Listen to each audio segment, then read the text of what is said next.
insya Allah kalau ke depan program yang kami akan rencanakan, kami lanjutkan dari program yang sudah kami jalankan.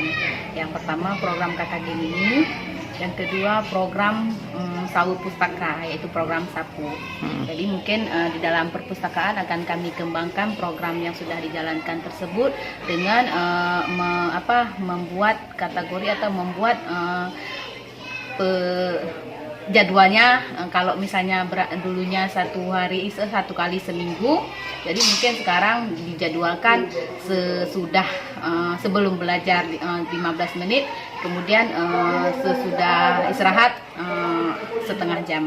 Dimanfaatkan jam yang remedial, Pak, kalau nggak ada jam kegiatan belajar. Jadi saya dengan Bu Rahmi di sini sudah sepakat dengan Bu Rahmi membuat rapat kemarin untuk mensosialisasikan kegiatan yang akan kami jalankan di sekolah, yang terutama untuk program Sapu. Kemudian saya berdiskusi dengan teman-teman bagaimana kelanjutan dari program Sapu ini.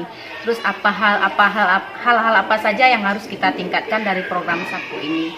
Kemudian guru-guru di sini mendukung dan menyatakan kesanggupannya untuk saling membantu dalam kegiatan program Sapu ini. Ya, misalnya dengan membagikan jadwal piket dalam dalam seminggu 2 hari 1 orang guru atau 2 orang guru. Jadi seperti itu, Pak. Alhamdulillah mereka sangat luar biasa responnya dan mereka sangat mendukung dengan kegiatan yang kami jalankan ini, Pak. Kepala sekolah, sebelum kami sosialisasi dengan guru, terlebih dahulu kami menjumpai kepala sekolah dulu. Kemudian saya dan dengan Bu Rahmi berdiskusi dengan kepala sekolah tentang program yang sudah kami jalankan. Kemudian Bapak memberi dukungan yang sangat luar biasa dan meminta kepada seluruh guru di sini untuk ikut membantu dalam kegiatan program ini. Setidaknya kita akan tingkatkan minat baca murid di dalam perpustakaan dan memanfaatkan aset-aset yang ada di perpustakaan.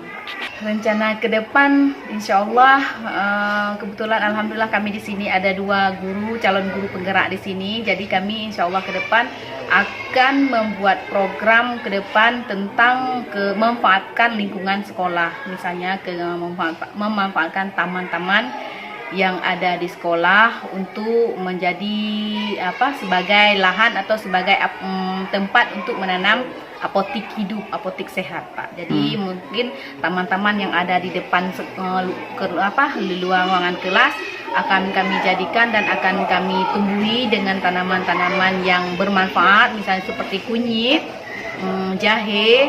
Jadi selain untuk bisa dijadikan obat, juga bisa dijadikan sebagai lahan kegiatan media pembelajaran bagi siswa, Pak. Kemarin udah kami sosialisasikan tapi belum sepenuhnya. Insya Allah setelah kegiatan program ini nanti selesai, kami akan mencoba untuk membuat rapat sekali lagi dengan kepala sekolah dan dewan guru untuk kegiatan yang akan kami rencanakan ke depan.